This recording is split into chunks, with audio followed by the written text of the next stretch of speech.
আমার বলতে কোনো দ্বিধা নাই যে শেরেবাংলা মেডিকেল কলেজ হসপিটালটা এটা বাংলাদেশে অত্যন্ত পুরনো একটা হসপিটাল এবং একই সাথে অন্যান্য মেডিকেল কলেজের তুলনায় এটা একটু পিছিয়ে আছে। আমি একটু পিছিয়ে আছেই বললাম করেছি এবং কীভাবে কাজ করা যায় দেখি চিন্তাভাবনা করতেছি এবং আমি আমার যারা স্টাফ আছেন তার সাথে কথা বলেছি। আমি প্রফেসরদের সাথে ক্লিনিক সাথে ওষুধ কোম্পানির সাথে আপনাদের সাথে আজকে বসলাম। তো যে কোনো ডেভেলপমেন্টের জন্য সবচেয়ে বেশি দরকার ইনফরমেশান। আমি মনে করি আপনারা যারা বিভিন্ন প্রিন্ট মিডিয়া এবং ইলেকট্রনিক মিডিয়ার সাংবাদিক আছেন এবং যারা অন্যান্য সহকর্মী আছেন, আপনারা আমার আইজ পরিচিত। সো আপনারা হচ্ছেন আমার চোখ এবং কান। আপনারা যদি আমাকে তথ্য দেন, ইনফরমেশন দেন, সহযোগিতা করেন, আমার বিশ্বাস দক্ষিণবঙ্গের এই সবচেয়ে বড় মেডিকেল প্রতিষ্ঠানটা একসময় বাংলাদেশের শ্রেষ্ঠ প্রতিষ্ঠানে পরিণত হবে। কেন হবে?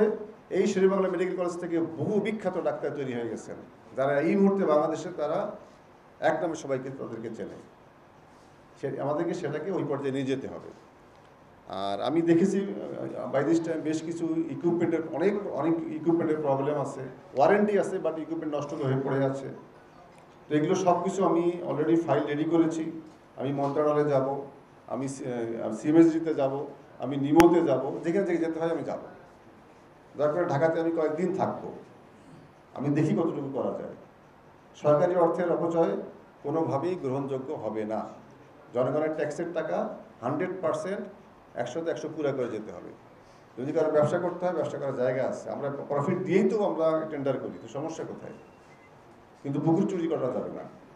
তো আমি প্রতিটা ক্ষেত্রে আপনাদের সার্বিক সহযোগিতা চাই এবং আমি বিশ্বাস আপনারা আমাকে সহযোগিতা করবেন।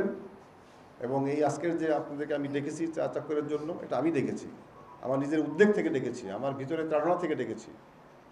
এবং আমি খুব দৃঢ়ভাবে বিশ্বাস করি আপনারা যেভাবে আতিথ্য পরায়ণ বরিশালের মানুষ, একইভাবে আপনার মেডিকেলটাকে আমরা সুন্দর পর্যায়ে নিয়ে যাবো, যেন বিপদে আমি সেখানে ঢুকতে পারি, যেন আমার যেন চিকিৎসা এখানে হয়, আপনার চিকিৎসা যেন এখানে হয়।